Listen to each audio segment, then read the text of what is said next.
Hey everybody, welcome to HBHOES. This is your hosts, Maddie and Sammy, Hey. Sammy K, whichever you prefer. Sam L, Sam Ho, Sam whatever. Hell yeah. Call me what you want. Welcome to the pod. Happy to have you back. Or if you're the first time listener, welcome. Yes. We appreciate it. Yeah, so we are gonna be talking about House of the Dragon season 1 episode 3, which just gonna quickly say is my favorite episode so far. I'm way more excited, you know, with Yeah. this episode and how this one kind of played out than I have been. I've been kind of skeptical the last two, so I'm excited to talk about it. I have so much I want to say. I'm going to try not to make this too long. Maddie is going to be signaling to me like we need to stop talking. I'm sure more than once this episode. So Yeah, no, I completely get your standpoint. I do think that a lot of things happened. There was a lot of setting up. I think there's a lot of significance that we probably will see tied in. yeah, We already see, not to jump ahead, but just a little like we see a little like Lannister action. And I was like, oh, cool. yeah. So just like things like that, it just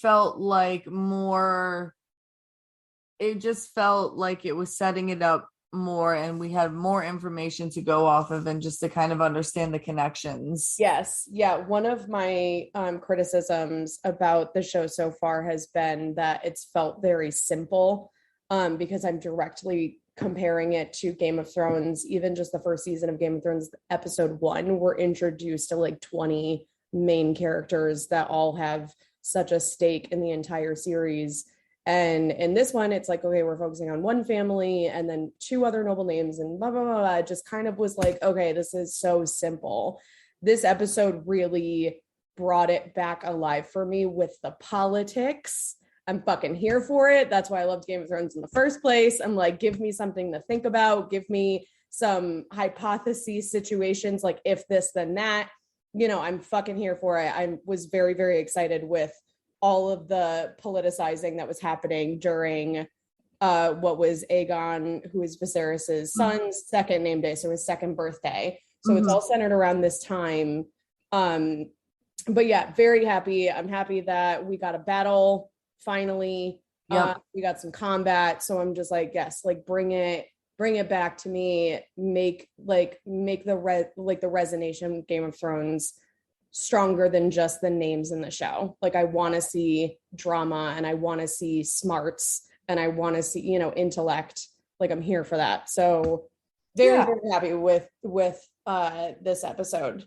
Yeah, no, I definitely think that they showcased a lot more of that. And there was some really good moments just in cleverness, in tenderness, in strategy, in, battle. Like there was a lot of highlights, I think. For sure, for sure. Yeah. So we Maddie and I like convened before we started this episode, and I thought that the best way to go about it was just to kind of talk through points chronologically. Like I literally wrote down scene by scene, like it's the script itself in my notebook, because I think that so many things, like there was not a non-important moment that happened in tonight's episode. Like nothing was fluff. Everything was setting the stage.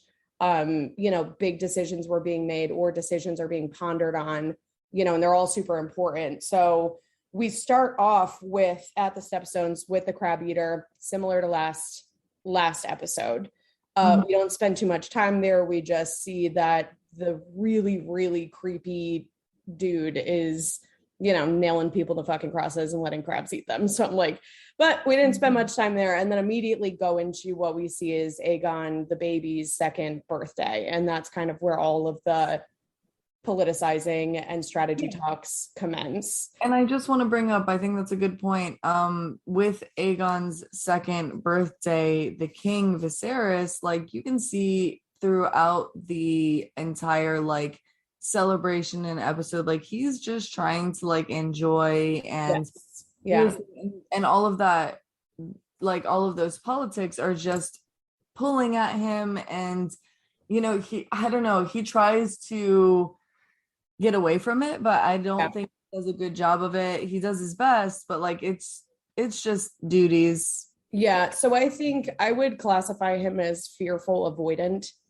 Like he just making decisions like that clearly gives this man anxiety, and his like flight mode is on 100 right now. He is trying to just all levels of escapism if he can, and rightfully so right now. It's his son's second birthday. He's just trying to celebrate, but that doesn't relieve him of his duty and of the things going on in the world. So I think Viserys is the kind of person that just gets, when he's a people pleaser, number one. So it's like, anybody that on his council, whether it be Otto or any of the, anybody else, or Rhaenyra or Alicent, he's trying to please them. And a lot of time, most 99% of them want different things from the next. So he's basically a yes man to everyone. I think that's really going to like stab him later. Like I think it's really going to come back. So yeah, we're going through the name day, everyone's celebrating, but Rhaenyra is outside by the tree just reading and making some village boy sing to her, which I thought was hilarious. And then Alicent comes through. That bitch, God, I am trying to understand, but really, really, really, she's setting me up to not like her at all. But she comes through and flexes her queen power and basically says, homeboy, stop singing, get the fuck out of here. I want to talk to Rhaenyra. And that bothered the shit out of me because I'm like, you're the same age as me. You fucked my dad. And now all of a sudden, like, I need to call you mommy and listen to everything you say, like that.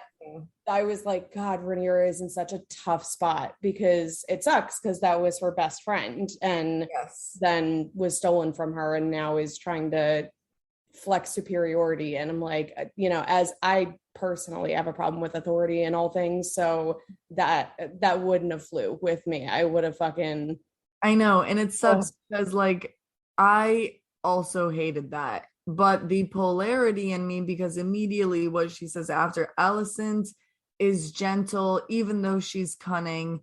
I don't know if she means to be. I think at this point maybe she's a little bit more aware, but I'm like, oh, okay, like look at who her dad is though. She is learning that from somewhere. Yeah. So I'm like, okay, like it's not completely your fault like that you're like this now. Yeah. I don't know. She's like, she still tries to come through to Rhaenyra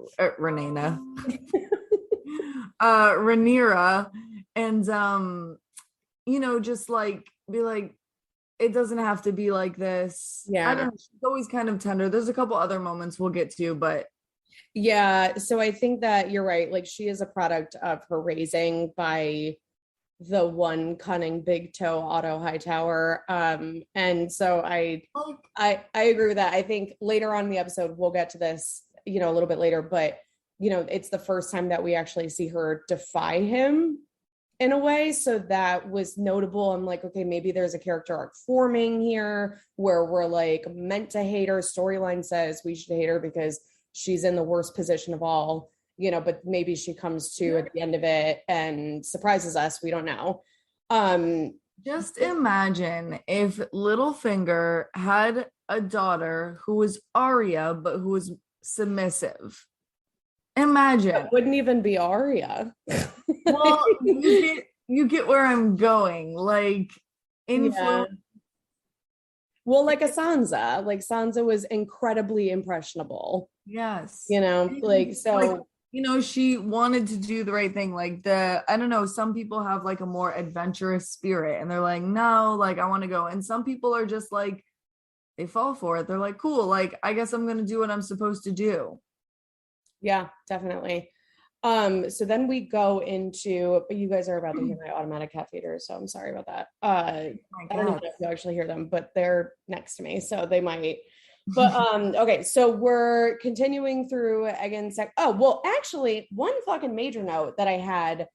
I guess this is after the fact, anyways. But then Rhaenyra is pretty much forced by Alicent to go into this kind of dining hall that they're all in the beginning, and one thing that I want to say is I can't wait for this season's score album to come out, because the song that's playing when Rhaenyra walks in, it was like, it literally, like, I don't even think I was paying too much attention the first time I watched the episode, but my head immediately spiked up because the music itself was so gorgeous. So, and I'm mad because the songs won't come out until the season is done. So I'm like, fuck me, I have to wait. But I also did notice that, and I think also throughout the episode, like she has the same song a few times, and I'm just like, oh my God, this is so beautiful. yeah, it's beautiful, and it's somber, and it's sad, and it's kind of, you know, we know that from Game of Thrones, the show, a lot of the music that they wrote was foreshadow music, so that, you know, like each character that had a specific song, it kind of told where their story was going to end up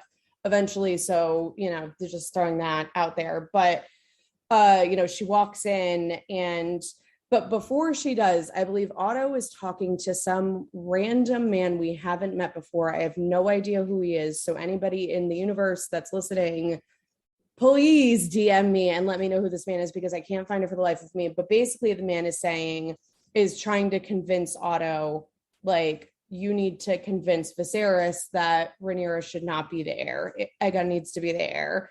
And then he just like walks away. But he was another little snake in the grass too. And I'm like, okay, I'm noting that dude. But then, you know, Rhaenyra comes in, and she's, you know, just listening amongst the ladies that are, you know, the noble women that are talking about stepstones, and, you know, just kind of not really in the conversation, but kind of in the conversation. And then she departs from there, goes outside, and is immediately confronted, or approached, I should say, by none other than Jason fucking Lannister, who is like objectively the biggest piece of shit I think I've seen on the show so far. Just like such a tool bag. I'm like, of course this is a Lannister from 200 years ago. So reminiscent. It's so reminiscent. And I'm wondering, like, do all the men in the Lannister family have J names? I'm just curious. Jason. Well, no, because we have Tywin and Tyrion and Jaime. Okay. So I mean, maybe they stuck with a T and a J. I'm not sure, but he did say, which was another question that I had when he was talking to Rhaenyra. She says, "Your twin brothers on my on the small council." So I went and like re-looked at the small council names, and there's not a Lannister on there. So I don't know. This is another question for the universe. Like, if you have explanation, I'll go through Reddit later and maybe find the answer. But that was just the thing that stuck out. Anyways, Jason, I'm like, we have not really had, outside of like John, Rob, and like Sam, that were normal. You know, like Eddard, not really normal. Even like Rob, spelled with 2 B's. You know, they're all normal, like like today's day and age names. So the fact that it was Jason was just like a little like, what the fuck for me? I'm like the worst. It's like the Kyle of this time and era. Like, absolutely. Oh yeah. God. He was very pompous. It was very Gaston. Yes. So, like, it definitely had that vibe. And I was just like, great. This will be fun. Yeah. But again, like, it's like that homage, that tie to Game of Thrones, and like it makes me excited. I'm like, oh, this is how they all knew each other. Yeah, it was nice. A familiar name, some history amongst the other families that we know so dearly. You know, it is very nice, especially because in Game of Thrones, we didn't know any Hightowers, really. We didn't know any Valerians at all. So it's, you know, it's kind of just a familiar thing. Like, we got the little bit in episode 1, but like it was nice seeing that. He did give me very, like, if Jaime existed in this, it's era, like Jaime's twin, basically Jaime and Jason, they should have been twins. Absolutely. So yeah, no, but he is super pompous. He basically, you know, offers his hand to her. Yeah. And I don't know, like, he was a little bit smooth about it.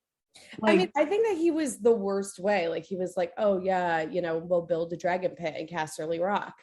And she's like, why would you need that? And he's like, to house dragons. Yeah, like it was just, it didn't feel smooth at all for me. It felt rigid and like too forward. Like he just assumed that she would be like swooned by it, you know? yeah, Like you just yes. And expected a swoon reaction. And I'm like, well, you yeah, don't know this girl at all then. So yeah, no, and I never would expect that from her regardless. But I mean that, like, it's a very Lannister thing to do, like just the confidence, the smoothness of it, like oh, da da da da da. Like, don't you want to see this? yeah. Oh, you haven't been here? Yeah. Oh, I can tell you, like, it's very like, I know all about this. Like, I can show you the The world. world. Yep. Yes, Yep. exactly. Even though I don't have dragons, I can show you stuff. Yeah, which is annoying because I'm like, you can't show this girl anything. She, Yeah, no, and she doesn't really care about that. She, again, oh God, I'm sorry. I'm not a Disney adult, but I always reference Disney. it's fine. Uh, again, to reference Aladdin, like Rhaenyra gives me Jasmine vibes. Like she just wants to get out of the palace walls, and like Jasmine wanted to be with the people, but I think Rhaenyra just like, like any other fucking prince or princess, like they just want to get out and like have a normal life. And Yeah. I think Rhaenyra, like, if anything that we're seeing, she really is just so self satisfied. Like she doesn't need attention or gratification or anything. She's not a very social person. And that's why, her and the Alicent friendship coming to an end is so heartbreaking because it was really just what she had was her mom, her dad, and Alicent. And then her mom, was gone. And then she only had her dad and Alicent.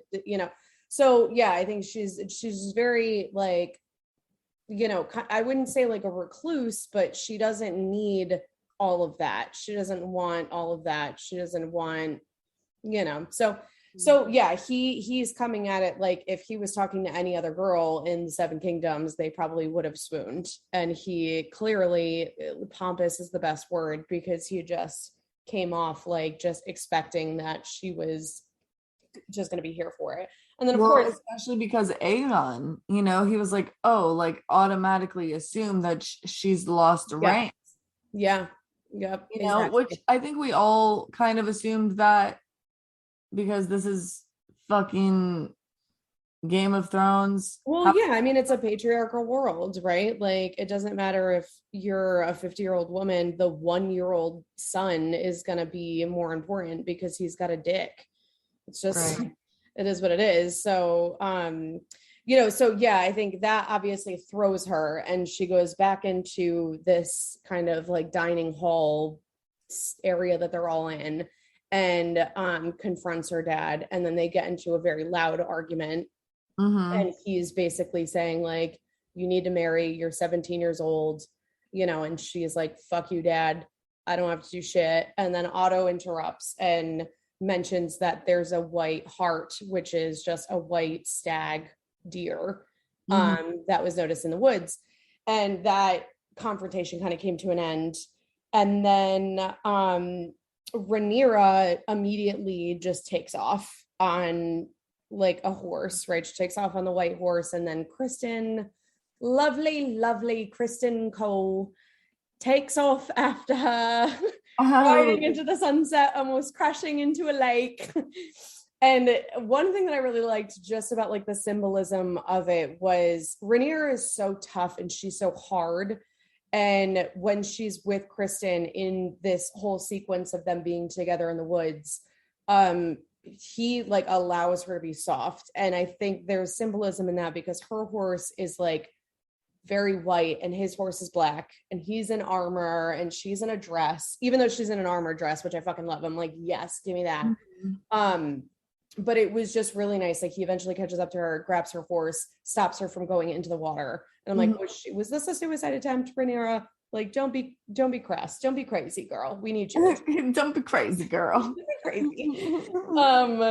And then he really just like allows her to just be vulnerable for a second, which Yeah. she has not had in so long, pretty much since she's been with her mom. I want to point out the first question that he asks her really quickly, because I thought it really allowed that space in a really like safe way. He wasn't like, "Oh my God, are you okay?"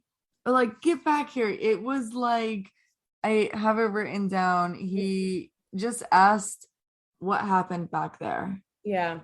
and I felt like she didn't, it wasn't like obligatory, I think, the tone, but it was like, if you want to tell me what happened, it's fine. Yeah. If you want to just tell me that you got angry, it's fine. Yeah, he really allowed her. And I'm what, I think that, it says a lot of, first of all, about his positioning. He's the king's guard, right? So he is sworn, like, pretty much needs to be like that with all things royalty in the royal family. But I think it does also say a lot about his character, because we've seen some really shitty Kingsguard people in the past. I can name fucking 10 of them that Wasn't like, the Hound a Kingsguard at one point? yes, he was. Yeah. So was his I mean, brother. he And wasn't so bad, but he wasn't good. yeah, no, exactly. He was very just, he would not have approached a situation like that at all. And then there was the other guy that liked to beat up little girls. And then the other one that was eventually sent to the wall, who like used to like torture Sansa. Like it's a whole lot of them, under Joffrey, of course. But nonetheless, we've seen a lot of bad ones. So it's not even really like saying a lot about his position and needing to take care of her. It's saying a lot about his character, how he is acting towards her, and then she says, I forget what she says, something about, oh, my dad tried to, set me up with Jason Lannister, and he says, do you want me to kill him? Yeah. And Should I kill him? she was startled when he said that. I was startled when he said that. And I was like, oh my God, he's so dreamy. Oh my God. It was so funny though. It was honestly, I was like, do you have a Sag moon, sir? I know. Oh my That God. was witty and hilarious. Yes, he was great. He is great. I said it from episode fucking 2. Well, I said it from episode 1 because she's the one that gave him her flower thing when they were, when he defeated Daemon. And I was like, this is going to be a guy to watch this season. Yeah, of course. And then in the second episode is when she elects him for Kingsguard. And I'm like, I love this man. I don't know if anything is really going to blossom with this man, but I know that she trusts him and she likes him, and that's good for her because she needs comfort. She's like, can you imagine how uncomfortable this girl is in her own home and her own family? She has no form of being able to be vulnerable at all in any capacity because she's constantly at risk in her position. Yeah. So that was really nice. I'm happy that they had that time together, during the episode. But then we kind of go, where he's like, should we go back? She says, no, it's so pretty out here. Let's just stay in the woods. And it just reminds me of Into the Woods, the musical, a lot. Like, into the woods to grandmother's house. I'm just like, yes, stay in the woods, babes. Yeah. Stay in the woods. Yeah, absolutely. Everything. Be like your father. Just, escapism, fight or flight. She's learning it somewhere. No, that's absolutely acceptable. Like sometimes you need to just flee the scene for a little while. Like people need space. Absolutely. Learn that about your fucking loved ones. Like, do they need space or do they need to figure it out right there? And so I just want to go back like a little bit because while all of this is happening, what's basically happening is Aegon's second birthday is being celebrated. They had like some feasts and some parties, but now they're on the hunt. Yes. And again, just to round back to Alicent's kind of like pulls at Rhaenyra, when she was speaking to her, she at like when the little pool boy was like singing to her. Yes.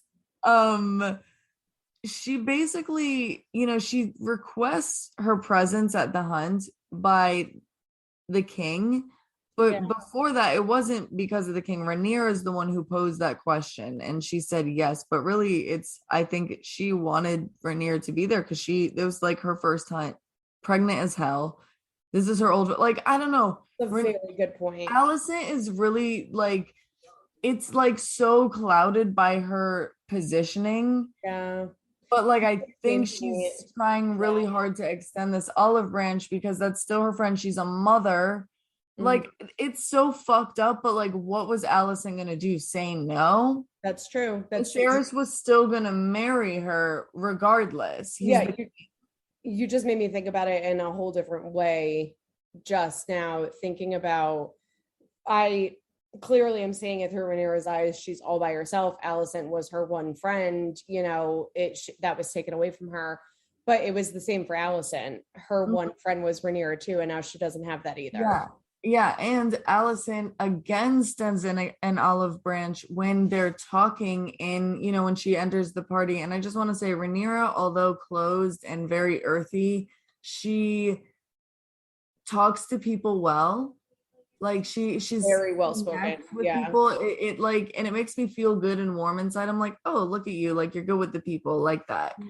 But Alicent, like when the old lady is talking and she kind of like, she just tries her a little bit, and Alicent bucks up to the old lady and she defends her a little bit again. And she kind of, like, it was just like another nod to you. Like, I'm trying to get to you subtly without overwhelming you because I know you're angry with me. Yeah. So I noticed that too. And I just feel like Rhaenyra for me in this storyline is so relatable. I would feel exactly like she does. Likely, I think eventually, I mean, it's been 2 years since Viserys basically told Alicent that she was going to marry him. It wasn't like a modern proposal by any name of the word. But so you're right. It was almost like, what are you going to do? Say no to the king? But so it's been almost 2 years. Rhaenyra can hold a fucking grudge, but I think it's not even necessarily Alicent. I think it's the whole situation. And I think that's why I can like identify. I'm like, I would feel the same way too. I mean, my position is constantly being threatened, and my dad's trying to make me marry because he's just trying to fuck me off to like the next biggest village, right? But you're right. And I think that, with that specific note about the noble women and all of them having their own salty ass opinions, when Alicent spoke up, I immediately was like, stop kissing Rhaenyra's ass. Like, that's not going to work. You're not going to get her respect that way. I knew that wasn't going to work. It's just like, it's so polarizing. It's so complex because as angry as I am too for Rhaenyra, I'm like, God, this fucking sucks. Like, and she says it in the wagon on their way over. She says, no one's here for me. Yeah. Verbatim. Like, I wrote that down. And I get that 100%. But I also see Alicent. I'm just like, dude, you gained some shit. You may have gained children that you love. You may have gained a king that's pretty kind, like you're lucky. He's not a terrible king, but you still lost something that was like more important than gaining queenship. Yeah. Damn, like, to be honest, and sorry, podcasters, you're gonna hear some mushy shit sometimes. I would way rather give up being queen than losing Samantha as my best friend. Like, 100%. I would too. I would too. But you're right. Does she even have a choice in the matter? So that's number one, right? And then number two, it's like, I understand her trying to make the best of the situation, but like now after that, the relationship has changed. Instead of my best friend, it's now like, you're fucking my dad, you're the queen of the realm, and you're basically my mother-in-law or like my stepmom. So, it's forever tarnished. Yeah. Yeah, it is forever tarnished, and it sucks. And it's fucking heartbreaking over the last 2 years because she already had a baby and she's pregnant again. Like, that's back to back, basically. Yeah, basically. So she's dealing like her world is changing so fast and becoming a mother. And it's not to say that people lose their friendships, but it's harder to keep those connections with your girlfriends. Oh yeah, 100%. Every And person flame me in the comments.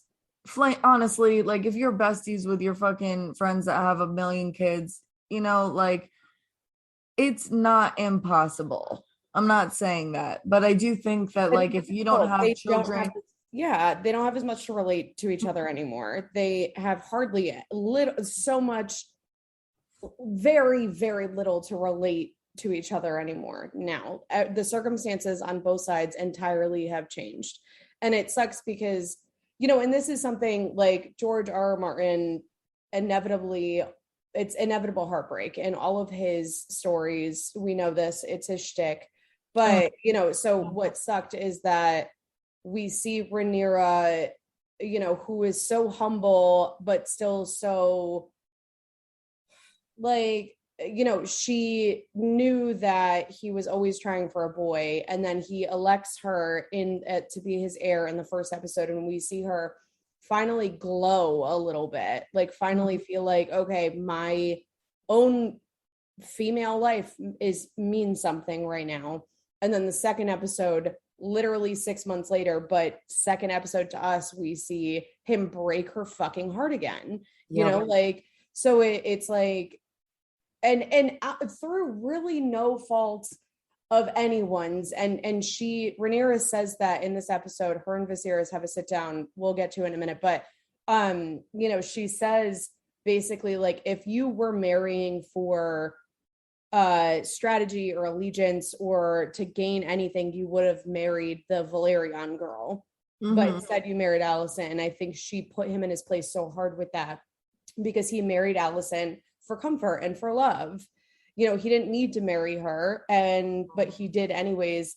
So it was really like, if any fault at all, it's Viserys, because he knew that they were best friends, and then he's like, I'm gonna go fuck my daughter's best friend. Like, and I'm just like, God damn it, Viserys. Like, the one decision that you make by yourself, it's the worst one. You know what I mean? Like, you can't make a decision ever, and the one that you do, really, I mean, outside of Otto sneakily sending his own daughter in to fucking seduce you, for lack of like he could have taken time to court like other noble women of the fucking lands. Well, we do know that it's 6 months have gone by, so we can assume that Alicent is going to his chambers every other fucking night in her mother's dresses and seducing him privately. Yeah, so, absolutely. So it sucks because it's of no fault really of either of them. I get it. That's why it's so heartbreaking, because it's like you can really see where both of them are coming from. Both of them are heartbroken. The shitty thing is that if we like put it on a Libra scale, right? Like, Alicent now has a husband and children, or like a child, and is expecting another. So she's got the fulfillment, at least, of family. And Rhaenyra is by herself, but she's got the heir to the throne. She's the heir to the throne. So she's got power, but she's still very lonesome. She's still very much by herself. So it's like they both kind of have it bad and kind of have advantages in one way or another. They just don't have each other. And I think, honestly, if they could choose, I wouldn't say Alicent would choose to still be friends with her, because now she has a son, and being a mother, I know, like, you don't give up your kids. I mean, at least so I think you wouldn't give up your kids for anything. So the opportunity to have children, whether they be powerful or not, I don't think that matters. But, so nonetheless, that was a winded way of me saying that. Like, they both gained something, but lost a lot. Absolutely. And I think, like, I just really wanted to deep dive that a little bit, because we are women, we're best friends. Like, and I love women friendships. Like, I have server restaurant employment, and it is so cute when like girl tables come in and they're like hanging out together, and it's like, it's so sweet. So like, I know how deep that bond is, and I think that like it's that personally was just heartbreaking. I was like, fuck, dude. It's going to be the most heartbreaking thing of the season, for sure. Yeah. I think that killed me from the very beginning. I saw it from episode 1. And I was like, fuck, this is gonna really, really suck. Mm-hmm. And like, honestly, I if I could have it any differently, just in like a screenplay kind of thing, I would have had the friendship maybe like seen more of it to really, because like if it was like drawn out a little bit more and we really got to see their closeness before Viserys Oh God. I would have cried. I would have been in shambles. And I kind of wish that I was, because that's what Game of Thrones always evoked for me as the series itself, was just very intense emotion. That's what I want. But yeah, no, Maddie and I were both two people that really, really value friendship, even more than romantic relationships a lot of the time, because we know that friends are forever, and they're like, friends are your true soulmates. I think we both agree with that. So I think that's why this is really hard. I think this is going to be the heartbreak of the series. Yeah, absolutely. Absolutely. And, not that family isn't important, but that's wise to learn. And I think, a lot of people learn that as life goes on. So hopefully all you listeners, we love you. We hope you have really good friendships. I know. Tell your friends you love them. Oh my God. Tell them we love them. Yeah. Fuck yeah. Okay, so there's a lot more that happened, so we'll move from that. Okay, so we talked about Rhaenyra and Kristen in the woods, and the Dolly so also big woods moment, another Into the Woods, the stag, the deer. Oh wait, we'll talk about that after. I'll talk about that after. Oh yeah, sorry. Chronological order. Oh, maybe I didn't write things down, so sorry. No, it's okay. Get in there. Getting it out, because I wanted to spend time on that one, but I just wanted to like get through the little bit. I'm sorry guys, I'm telling you, I wrote such vigorous chronological notes that I'm like, let's just, this is different than how we normally do things. But okay, so while Rhaenyra and Kristen are in the woods, Viserys is confronted by, he's sitting, he's drinking, he's trying to ignore the fact that his daughter just ran out, and he's using, it really feels like, okay, you're self-medicating with wine right now. But he's confronted by Otto, who big toe Otto, and Otto is saying, I think that Rhaenyra should marry Aegon the baby. I know. Yeah. So I'm just like, fuck's sake, these people are ruthless with these. Like, first we had a 12-year-old trying to marry a likely 50-something, maybe 60-something, i.e. Viserys.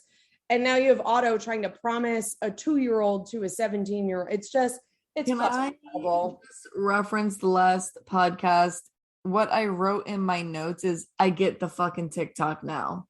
Yeah. About that, because I was like, oh, maybe it is historically accurate, but now I'm like, they're fucking obsessed, because then the other guy, I don't know his name, there's like another guy on his council. Yes. Yeah. I don't know his name either, but everyone online loves him. I need to learn his name, but yeah. Well, he suggests Laenor. Yep. Which is the Valyrian son. He's older now, but still yeah. So, I mean, we have talked a lot about incest, but I think we've talked more so about it on like just our personal conversation. So I did want to touch on this a little bit. I think that incest, I think I actually talked about this in the last episode, but I mean, clearly incest, no one gave a shit about it in this time. And I really think it took, and I've been rewatching Game of Thrones recently, and I think it really took the Targaryen dynasty to have a lot of psychotic people, for people to then realize, like others to then realize maybe incest is bad, because Targaryens were the ones that had incestual relationships more often than any other noble houses, because they were so powerful. They wanted to keep bloodlines clean, et cetera, et cetera. They had no reason to marry out for lands or for power or for anything like other noble houses do. So there was one thing that Cersei actually said in Game of Thrones was like, you know what they used to say when a Targaryen was born, the gods would flip a coin. And it's like just about like it's a 50-50 whether or not they're going to be crazy. Right. So, you know, I think that the incest and that became like a cardinal sin if Well, you right. And I think like another point to just add to this is like they do reference like the Citadel in this series and in Game of Thrones, like they record the families and what happens and the stories. So like people start to notice patterns. And you're yes. right. Like I agree that that is probably the theory of why Eventually it was more on and outlawed. Yeah. Mhm. Yep, exactly. So I think that that was specifically because the Targaryens, but we are 200 years and no madmen, you know, 200 years before and no madmen.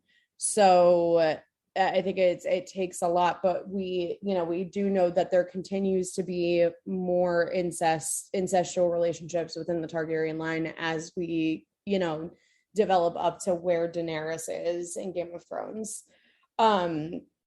So nonetheless, Otto wants her to marry Aegon, which is her literal blood brother, which is yeah.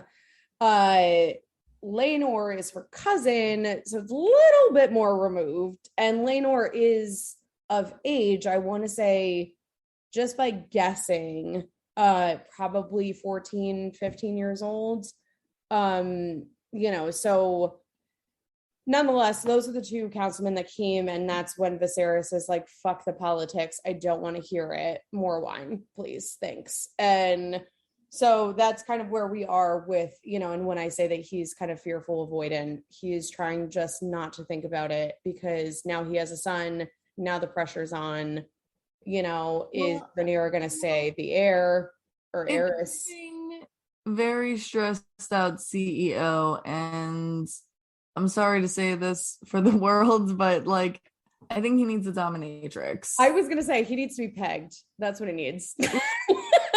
He needs That's bad, but like he needs someone like he needs to be a kid for a day. And like it's very much giving me, yeah, I think he's fearful avoidant too, but like I to this specific day was really getting to him. yeah. It's like, damn, Viserys, I feel bad for you. You need someone to make the decisions. Yeah, well, and I think that a second name day is probably a big milestone for children because a lot of babies die when they're first born because of fever and pox and you know whatever else children can get. They don't really have medicine. Yeah, so like I think 2 is a big milestone. Like, okay, he's officially a toddler. He made it through his infancy, or you know, I don't know if that's the right word, but you know, he will now grow. There's not as many risks in this part of his growth.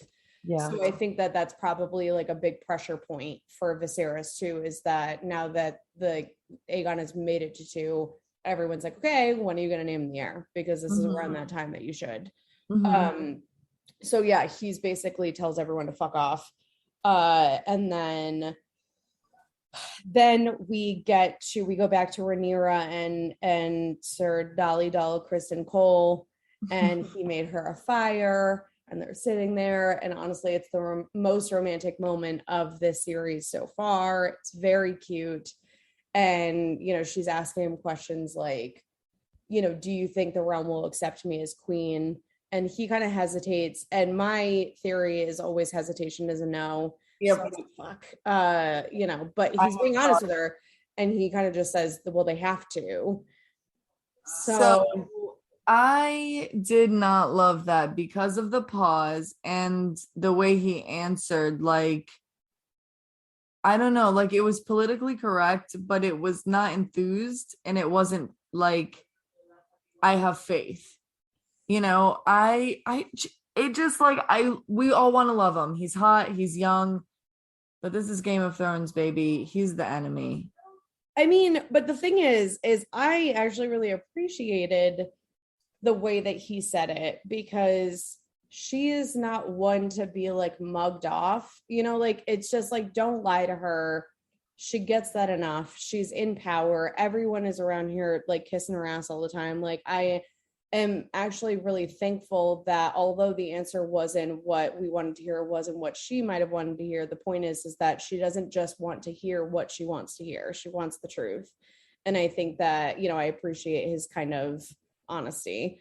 You guys can't see us right now, but Maddie's cat is literally on her lap, and all I see is his tail, like slapping her in the face. And she's so nice and not kicking him off. But yeah, no, I appreciated it in the sense of what it was. It's like, I'm gonna be a friend that's truthful to you. Yeah. And that's nice because she really needs that. She does not need anybody else kissing her, like the fucking heart boy that was playing the song for her over and over again, yes. At the beginning. And I have to say, later on when they are walking back, I don't want to like jump ahead or anything, but when he is talking to her, like he does show some gratitude for his positioning. He's like, I'm the highest ranked person in my family because of you. Yeah. I am thankful for that. I thought that was so nice, especially because like he complimented her character. Yeah. It wasn't like you're a blonde, hot, young fucking. Oh, I know.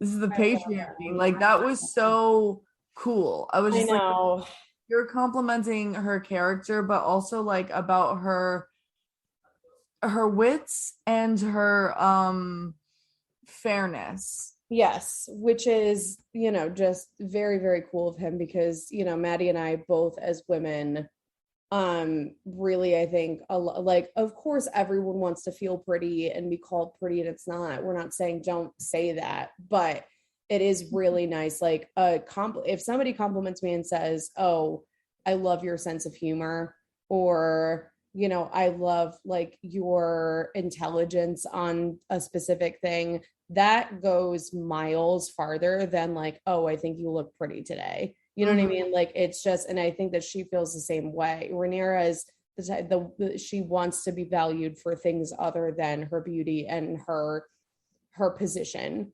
She wants to be valued for her character. So I think that really went a long way. I'm happy that he said that. I'm fucking Chris and Cole stan. I'm like, yes, for the Dornish. Hell I yeah. love you. I'm here for it. Please don't die. Thank you.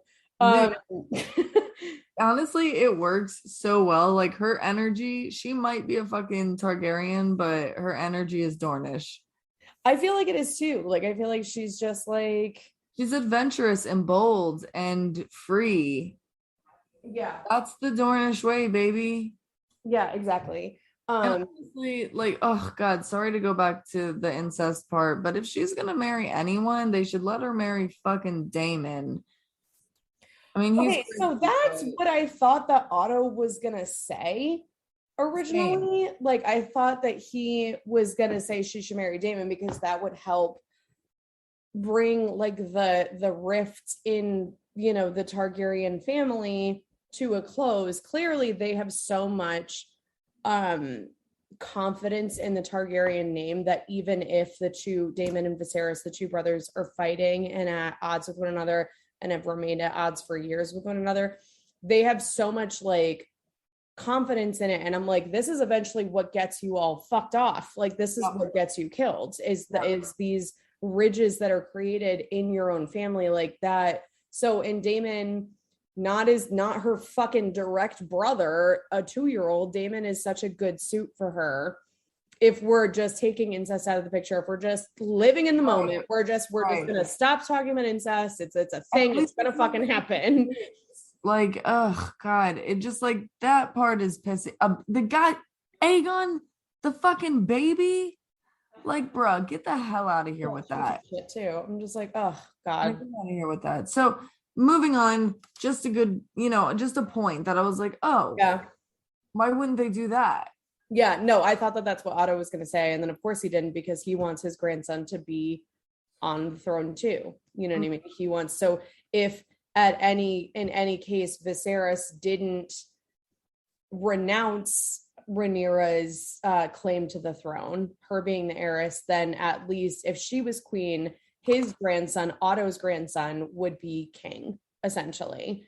Just like Alicent is queen right now to King Viserys. So Otto is just trying to set his, his lineage up to be in power one way or another, which is why he sent Alice. We already know this. Yes. So I thought that Otto was going to say, because he said a lot, he was giving hints like, I'm going to name a Targaryen, but you don't know which one. And I really thought it would be Daemon. I was hoping that it would be Daemon. But of course, Otto wouldn't say that. Right. So, yeah. Okay. So then going forward, we get to the point where Rhaenyra and Kristen are in the woods. They're by the fire. She asks that question. He answers how he answers. And then they're attacked by a hog. And I'm from Florida. Maddie currently lives in Florida. So we both know that hogs are fucking wild and crazy. And, they'll kill you. Yeah. They will straight up kill you. PSA, do your Googles. I can't tell you exactly how it'll happen, but you like wild hogs wild boars. Yeah. They're ruthless and mean and territorial and aggressive as fuck. So none of that was, I don't think, unrealistic by any stretch. I was actually quite impressed that they thought to do that. I was like, oh shit, duh. So yeah, so then Kristen is knocked over, but then eventually goes up, stabs the shit. It's not dead. And then Rhaenyra, she's stabbing the fuck out of this thing and taking out what feels like so much aggression, especially because in the very beginning of the episode, she said she has no interest in hunting. And when sounds that the boars make when you kill them, they sound like crying babes. Yeah. So she does it. Obviously, she has to do it for survival, but that's also, I don't know if that's like a foreshadow, like she'll do what she has to do. But then immediately, we don't even see the thing fully die. We just see her face drenched in blood as she's stabbing this, and then immediately cut to Viserys in front of the fire. And I'm like, I feel like that's just a representation of her pent up passive aggressiveness towards her own father, maybe. Yes, absolutely. And towards all the things that are happening. I just want to make a quick reference to all scary movies that have people who punch or stab the villain and then they run before they make sure they're dead. That's one thing I did like about this scene. I was like, oh yeah.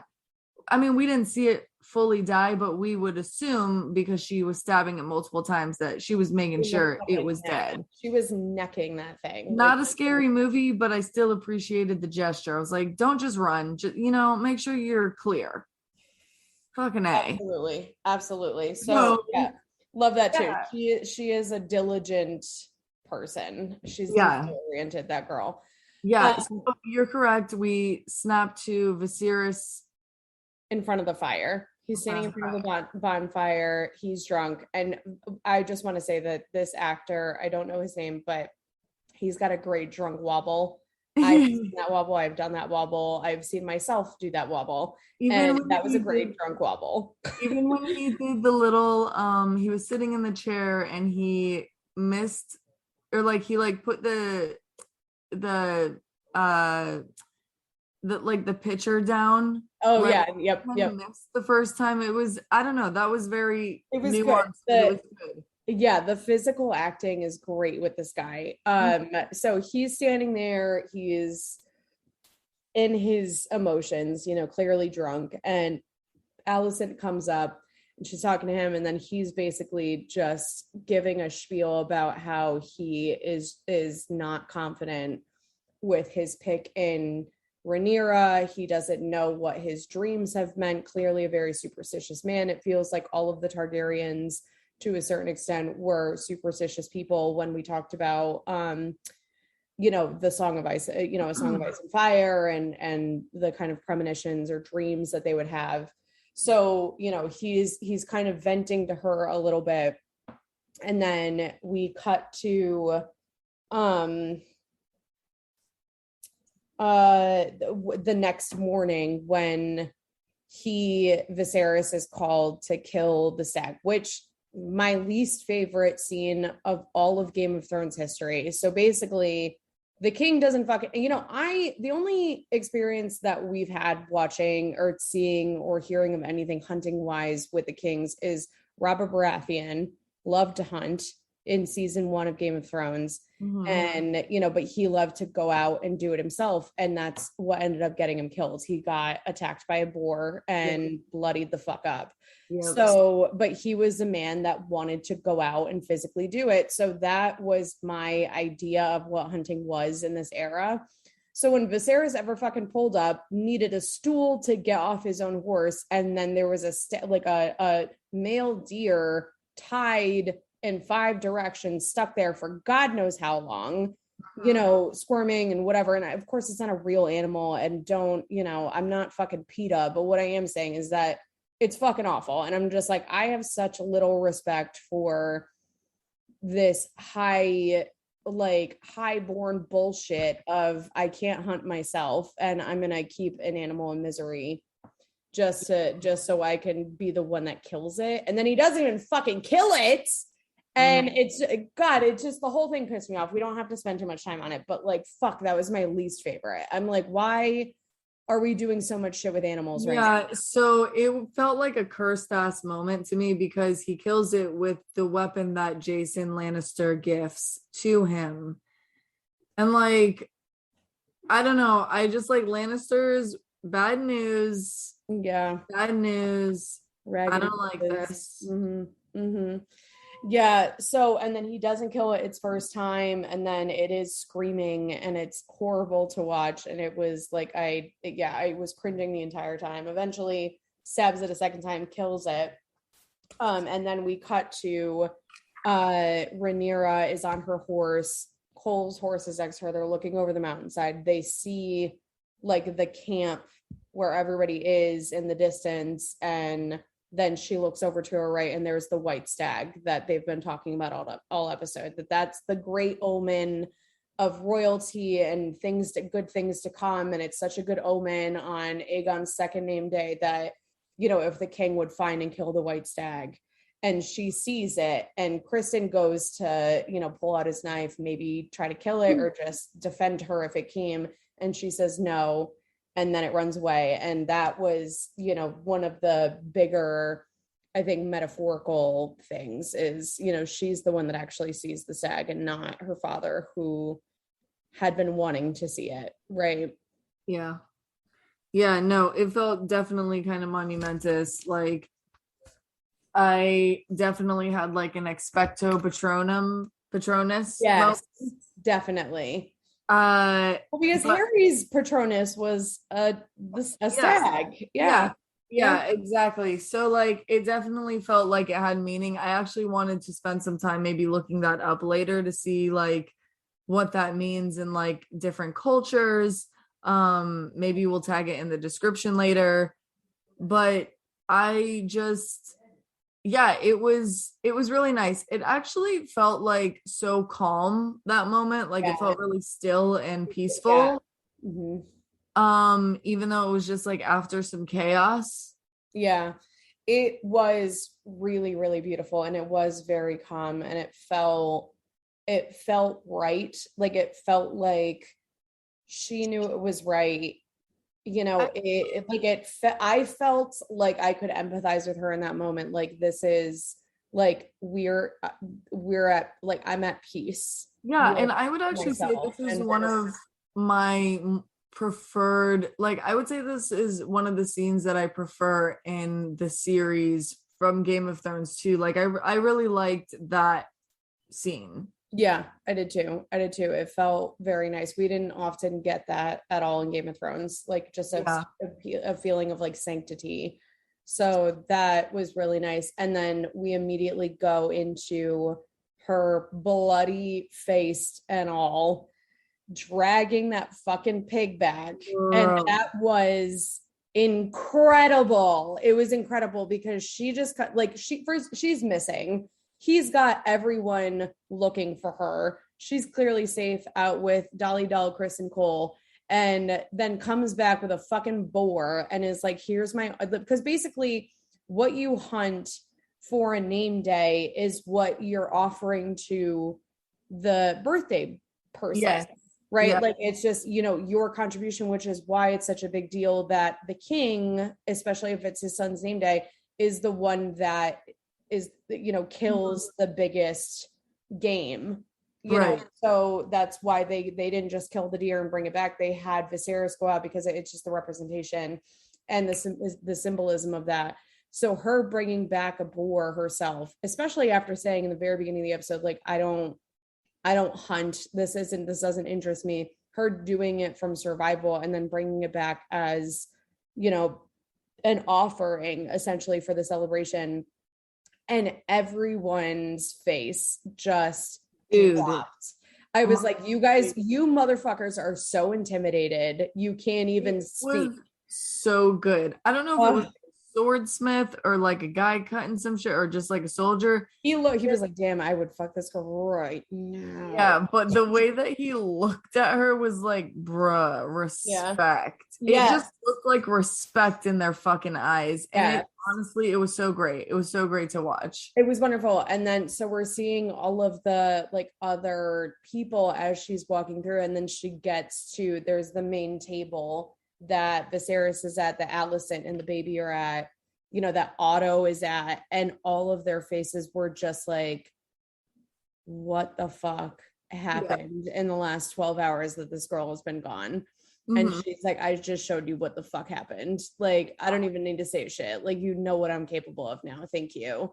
Yeah, it was really, really good. I'm like, God, I'm so happy she got that moment. I'm jealous. I've never had a moment like that. I would love to have a moment like that, just like coming through and being like, you can't see me, like just John Cena as fuck. Like, I'm just like, I just want that, so I'm very, very happy for her, especially because I'm like, fuck you, Otto, like, you don't know shit. And I think that had a direct effect on the conversation that she then has with Viserys that happens right after, where they're back at home, celebrations are over, he's in the council room, she walks in and talks to him, and she sits down and they're just talking about her getting married. And this is when I mentioned earlier when she throws Alicent in his face and is like, you didn't marry for anything. Before she says that, she basically said, like, he's like, why do you resist all help? Like, why I sent Jason Lannister to help you. And she's like, because you're just trying to throw me away. Like, basically, she just feels like as soon as she gets married, she's going to be discarded, which is fair because anyone would feel the same. Yeah. And so I think that she's so well spoken in this scene that it really rings true to him. Although I don't think you have to be that well spoken with Viserys for him to, he's just very, very empathetic, I would say. Like, it's like, you don't even have to speak. You just got to look at him a certain way. And he's like, ooh, and trembles, like but she is very well spoken. And, he eventually says, tells her that she has to marry, but she can marry whoever the fuck she wants. And I'm like, clutch. Yeah. And I think like the man is tired. He doesn't want to, he's like, you know what? You need to marry, but like you can pick. Yeah. Well, yeah, I mean, because, and then I think that's a lot to do with Alicent's counsel too, because she's the one that says, like, I warned Rhaenyra, you. Fucking crass. Rhaenyra is the type of person, she needs to feel like it's her own decision. She will not listen if you try to set things up for her, which reminds me a lot of my mom. And that's how we know that Rhaenyra is earthy as fuck. Like, she just has to come to it on her own, and feel in control of what she's doing. So, I do really appreciate Viserys, though. One thing we did not touch on was Jason Lannister also visiting him while he was drunk.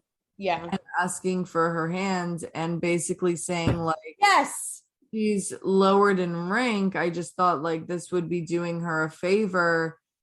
I feel like at every point in this episode, like, he has defended and compromised with her as best he can. Like, yes, he's the king, but he's still a father. Like, he's still doing his best to be as much of a father as he can be with the duties and roles that he has to fulfill. Like, he takes every chance that he can get to be like a dad with her in a way. Yeah. That was one of my biggest notes. Thank you for going back to that, because I didn't have that in my chronological notes, but I had that in my other notes, is that I'm like, Viserys, come the fuck through defending her, because Jason just automatically assumed and literally says this to him like a bold cunt that he is. Like, oh, well, you have a son now, so isn't Rhaenyra is going to be denounced, right? Like, she's going to be supplanted, is what they call it. And Viserys is like, I didn't pick her on a whim, you cocksucker. Right. Like, I picked her because I thought that she could do it. So, like, right. Get the fuck out of my face, you know? And I love that, because that was like, I don't think Viserys is a bad father by any stretch. I think he's a fantastic father. I think that he is just and has never been fit to be king for these duties. Like, he is such a loving, like I said, empathetic, fearful person that I don't think that the throne is right for him whatsoever. I think the throne would have been great for Rhaenys, the aunt, but you know, I think that that's where the dilemmas are coming from, is duty versus the ones he loves. Like, because I think that he is an incredible father and just doing the best that he can. I can't fault him really on any point, except for like marrying his daughter's best friend. But like, apparently that's how they did shit back then. Yeah, but yeah, you're totally right. I think him just standing up for her, like the way that he shoots back at Jason is so concise. He's like, yo, you better step down. Like, are you telling me that there's like, you know, basically like people plotting against me? They don't want to follow. Like, you're telling me that they lied? Yeah. So it's your, like, he just called him out really hard, and I loved it. And I was just like, yeah.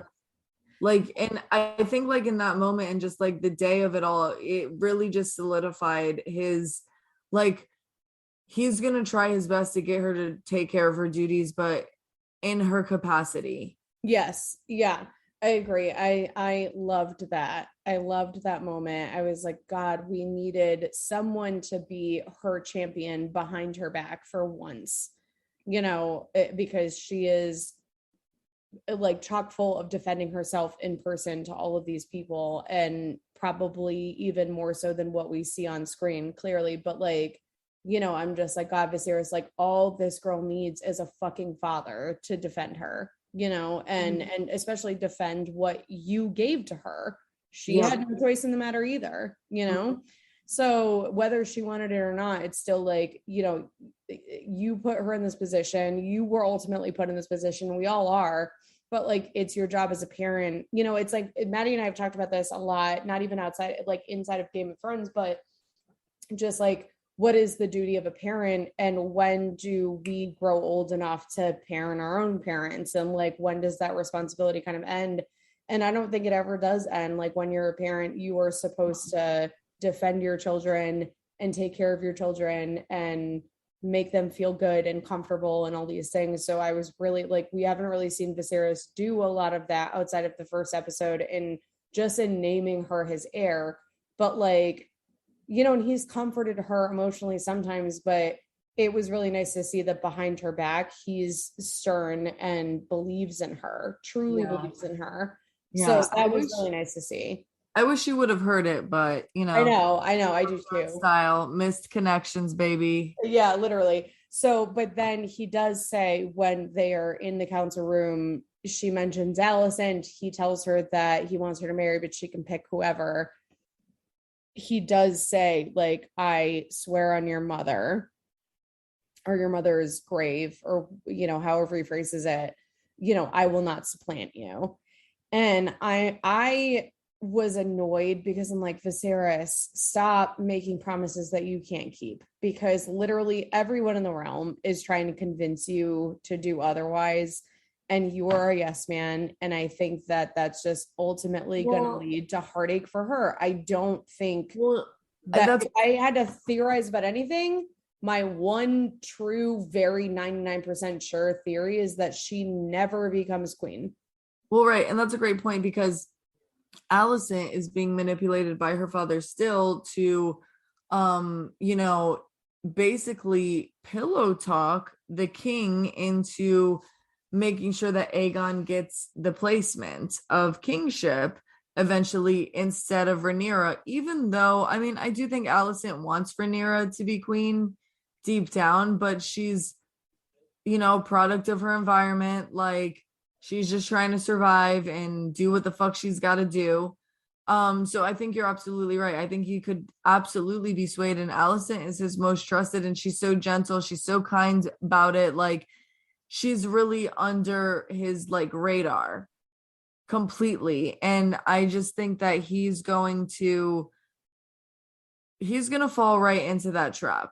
He is going to just, I don't even know, like Allison, it sucks. That situation really sucks. I feel like she doesn't even, she's evil, but like she doesn't want to be. Like, ugh, God, I hate this. Well, yeah, no, she's a pawn. Yeah, she's a total pawn. This sucks. Mm-hmm. This sucks. I know, it really does. It does, because she is like otherwise such a good person from what we've seen. Mm-hmm. And that's kind of what I'm like, fuck with the show. Like, we don't know any of them before any of this stress actually happened. I'm really hoping that they come through with where we end, where the real like conflict really starts. Like, we start to see more of their characters. And I get that, we're in it for the backstory right now, and that's what we're dealing with. And we know that there's a lot of time jumps. And then at some point the time jumps dissipate and we're in for like the real conflict. So I'm just like hoping that, we get more of their character. But on the note of just where we're at with Rhaenyra and Viserys having that talk in the council room, we also see Rhaenyra go to Viserys's, their chambers later on, and that's when that's basically, it actually happens before they're in Rhaenyra and Viserys are in the council room, but Allison basically tells Viserys that, you can't force her to do anything. She has to feel like it's her own decision. She has to have autonomy. That is what she craves the most. And that was really, really great advice. And I do love that Allison is there to give him that advice, coming from a standpoint of like his wife, but also her friend and someone that cares about her deeply. And I think that is really going to help.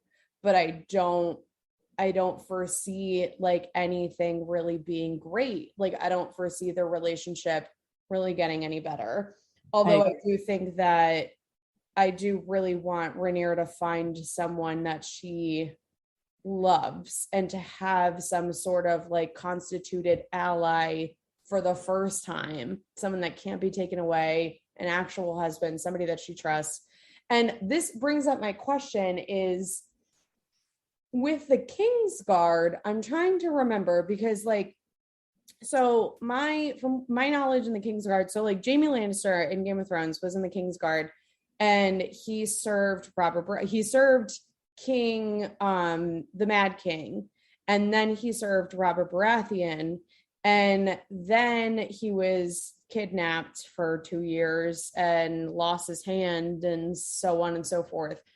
But then basically like Joffrey was able to alleviate his Kingsguardship, even though it's supposed to be a lifetime, etc. Like, it's supposed to be a lifetime duty.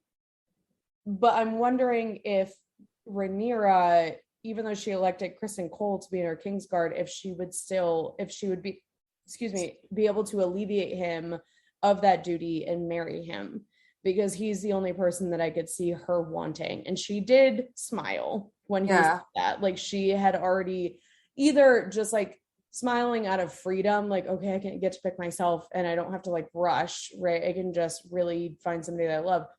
Or if she already had him in mind. Yeah, absolutely. Because she's already been like flirty with him. We know that from previous episodes. So moving on, we see, what do you have in your notes? Oh God, sorry. I don't want to throw you off your chronology. You'd be like, no, wait. No, it's okay. Okay, kill side. Okay, so pretty much the last thing I wrote was they're talking in the council room. He tells her that, she can choose whoever she wants. She walks out happy. He says that he's never going to supplant her. And then immediately we are on the Sandstones. Correct. Yes, with Daemon and his snaky dragon, Syraxis, blowing shit up. And well, that was in the beginning, but now we're called pretty much to the council room-esque rock thing that they've claimed. And all of the crab people are in the caves and they're talking, the Valerians are there. So we have the Corlys, his son, Rhaenyra, and then the Corlys's brother. I don't know his name. Rhaenyra? Vandor? Something. It's all. Wagner? Yeah. Who the fuck? You know, things? I don't fucking know. We'll learn it. Once I see a character twice, I will learn their name. Okay. That's kind of my thing. Or 3 times, because I still don't know that council man's name, and we've seen him 3 times already. But yeah, so we're brought there, and they're just talking about how they're going to get the crab people out of the thing. Rhaenyra says in like an obvious tone, like, Daemon is the only one that's fighting for us. Why aren't you down there? You know, like, and I'm just like, props to you, Rhaenyra, because my baby daddy Daemon is a one-man fucking army right now. He was so hot this episode. Oh, I love him. Honestly, I let me just read my notes. It was super sexy to watch Daemon go solo dolo at crab feeder. Like, oh my god, him. Yeah. Oh. Like, okay, so yes, we know that they're fighting, but at this point, towards the end of the episode, when they show the crab people, basically Daemon goes in by himself, and kind of like he's got his archers behind him. He's basically trying to make his way to the crab feeder.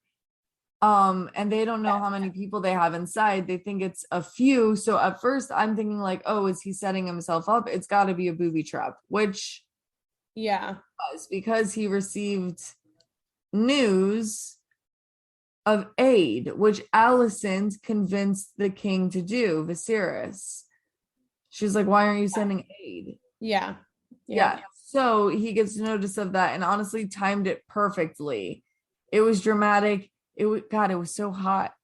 It was hot. No, it was great because especially, I mean, I can identify with that. Like, I just understand his character so much. You know, it's been 2 years of him fighting this fight.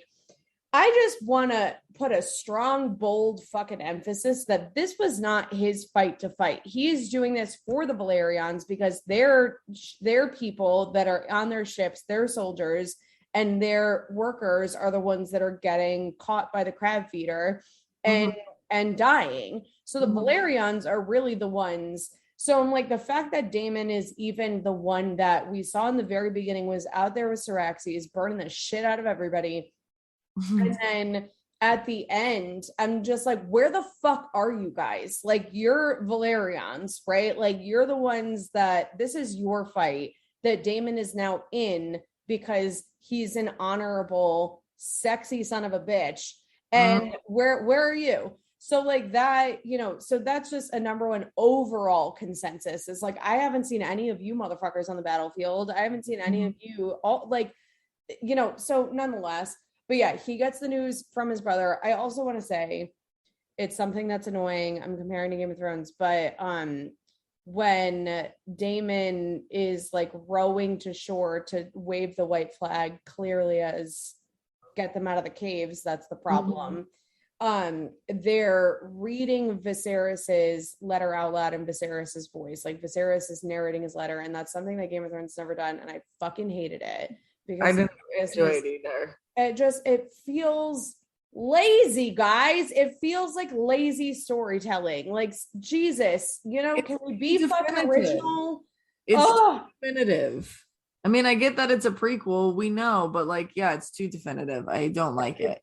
It's leave some room for context, give context clues, do something else other than just have Daemon read a quick scroll and then start beating the shit out of some guy. and then 5 seconds later start reading the letter. Just do something. Like, it just feels lazy screenwriting. No offense, I'm sure you're great, but like, fuck off, seriously. They're gonna hire us. They're never gonna hire us. It's okay. They don't so yeah, then he comes in like a one-man bandstand and fucking murks so many people, and I'm like, I am so here for it, Daemon, you chaotic motherfucker. I love you, you demon from hell. I'm so here for it. So, and for the record, for those that don't know, Syraxis, his dragon, the reason why he looks so snake-like is because he's deformed. Yeah. I think we mentioned that in the previous pod, but yes. Okay. So nonetheless, snaky boy. Yeah. But like, okay, so the fight scene was great. I was watching the inside the episode. So, okay, before I get to that, my biggest kind of question and just like, what is that the crab feeder has been something that's been mentioned, I think all 3 episodes, at least the last episode, and like heavily, just like with like a lot of like drama and darkness around him. He's been accentuated as a character himself. And I'm like, why would you do that for him to just die in episode 3? I'm like, is there something, same thought. But then I thought like maybe this is the first season and they're gonna show just like, how like kids series are where it's like you fight different monsters until you like build up the series, and then there's like one monster that like you become like arch enemy nemesises with type of deal. So I was like, okay, maybe this is like building up Daemon's battle valor, like maybe he's gonna defeat, I don't fucking know. So like that was my initial thought, but I had the same thing. I was like, wait a minute, like if this is the antagonist, then who's the next antagonist gonna be? Yeah, I know. And I'm like, what's going on? Yeah, and is it gonna be like comic book style where it's like there's a new person every other episode that's gonna be being weird and scary, and it kind of felt like it just felt very comic style. Like that was quick. Whereas like Game of Thrones, it's like we had pretty much the same like 3 major antagonists with some smaller antagonists within the entire series, and that was what was so great about it. So I'm like, with that, George R.R. Martin, like his writing, I'm assuming it didn't change when he did like Dances with Dragons, the books that this is based on. So I'm like, what is actually happening? Like, what, like, it's just a big question mark for me. I don't even know the right question to ask. I'm just like, okay, weird. Yeah. Unless this is going to pivot into something bigger, but it just felt like they really like played this guy up to be creepy as fuck and like the ultimate antagonist villain of the realm. They spent 2 years trying to kill him. Right. And in one very small like war scene, he conquered and he killed him, and like cool for Daemon, but like it's just we never get things that easily in Game of Thrones. That's why I'm like, right, I don't know. So yeah, it's questionable. And then inside the episode after, they did say that this was one of the biggest like war scenes in the series. And the first time that I watched it, I was like, I wrote in my notes like, really, like that's pitiful. But then the second time I watched it, I'm like, okay, I see how much went into this. Like I was a little more like, I actually can believe it, because I remember in like the first episode I was complaining about the dark scenes and not being able to see the action happening, and I felt like I saw fucking everything in this, which takes a lot of filming and like 10,000 times more editing to get that. And like the lighting was fucking on point. I felt extremely satisfied by the whole detail, even the amount of like people showing up on the battlefields. Like it felt sublime, it felt heavy, it felt significant. Yeah. So the second time, cool. Yeah, the second time I watched it, I wrote down the battle at Hardhome, which is the battle where Jon is with some of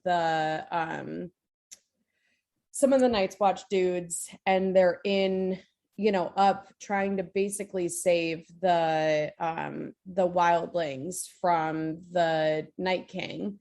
And it's where all the like zombies are attacking that one base, and all of them have to either try to fight their way out of it or swim to the boats that are going to Castle Black.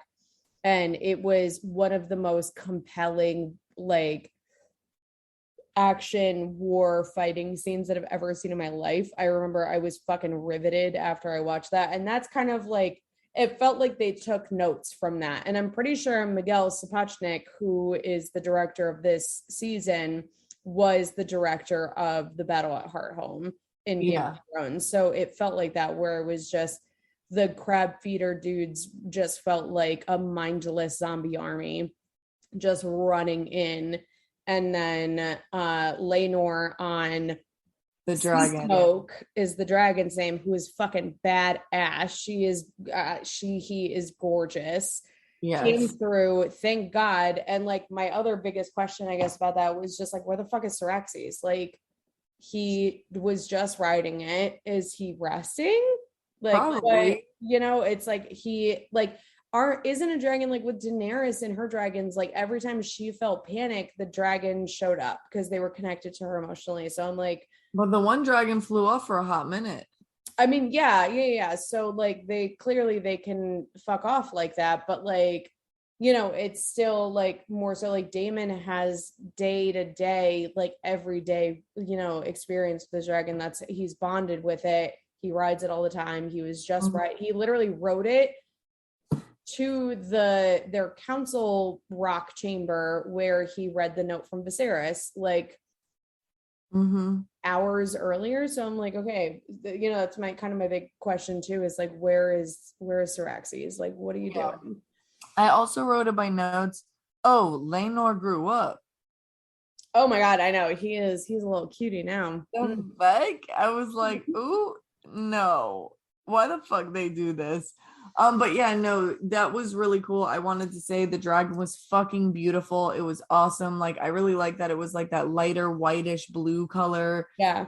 And I know that like we had previously discussed that the director said like we should be paying attention to the dragons, their colors, like their personalities, and it's just nice. Like this is what we want. We've really wanted to see the dragons, and it's nice that we're getting like different ones in each episode. We've got 3 for 3 episodes, Yeah, exactly. So I think the total number of dragons that we're going to see this season are 9. We've already seen Rhaenyra's and now Rhaenyra's and Daemon's. But I know Rhaenys, she's a dragon rider. The daughter is also a dragon rider. So there's like some other characters that I don't know if they'll be introduced this season, but will definitely be introduced later on. And then I know that there's like a dragon on the loose, kind of like the one that has never bonded with anybody. That's kind of like a wild card. So yeah, so it's gonna be exciting. The fucking sea storm in that episode was, I mean, gorgeous, absolutely beautiful. So we've never seen a dragon that color. So I was really excited. And I'm like, of course, he is like white of hair, right in that bitch. I was like, you came in as like, so yeah, I'm excited. I think that Rhaenyra is going to be a really, really great character.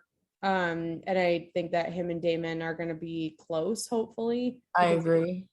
So I'm fucking excited. This showed me like more of what Game of Thrones was about. I'm like, yes, please bring some, just intelligence to it, some complexity, and some fucking warness. Like, I want to see action, but I also want to use my brain. Thanks.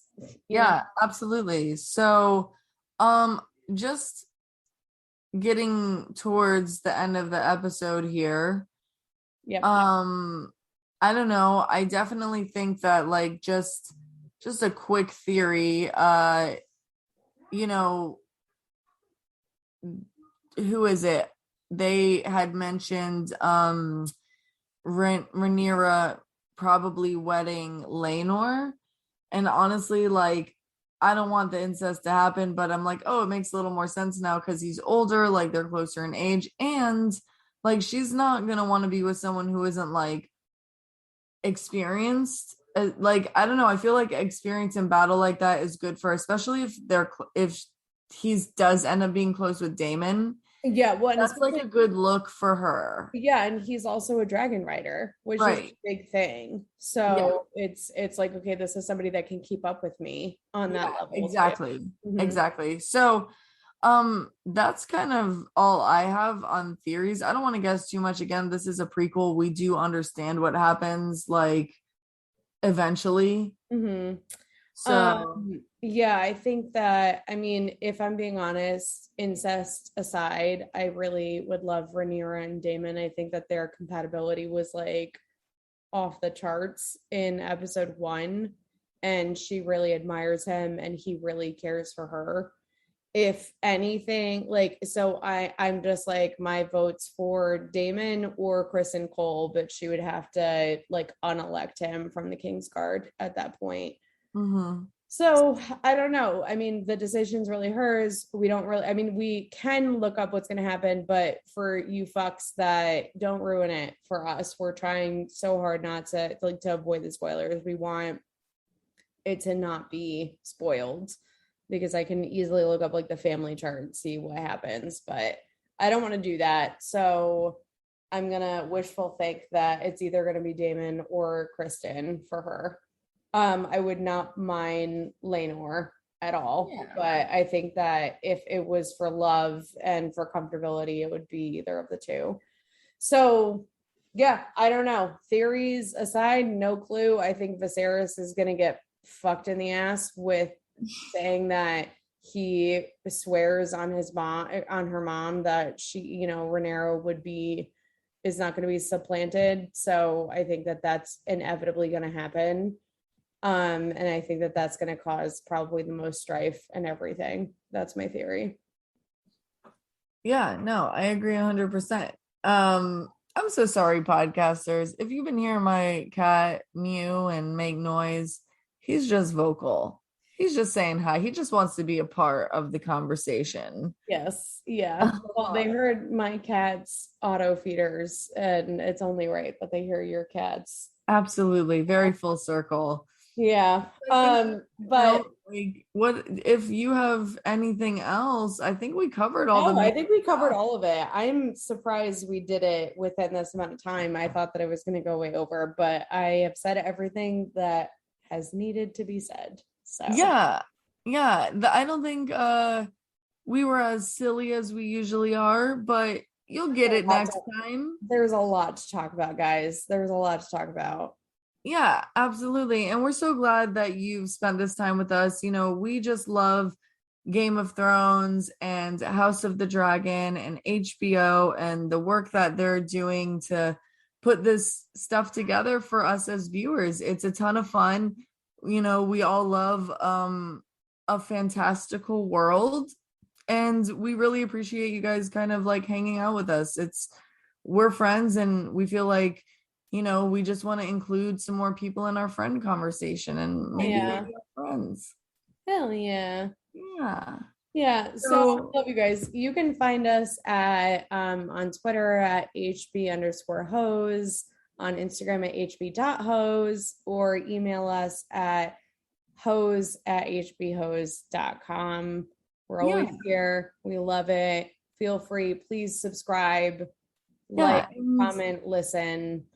And also make sure to listen to our other series. We are going to be talking about Lord of the Rings, Rings of Power. Again, that's by Prime, but we're for the streets. We're hoes. Yep. We ain't loyal. We're talking about it.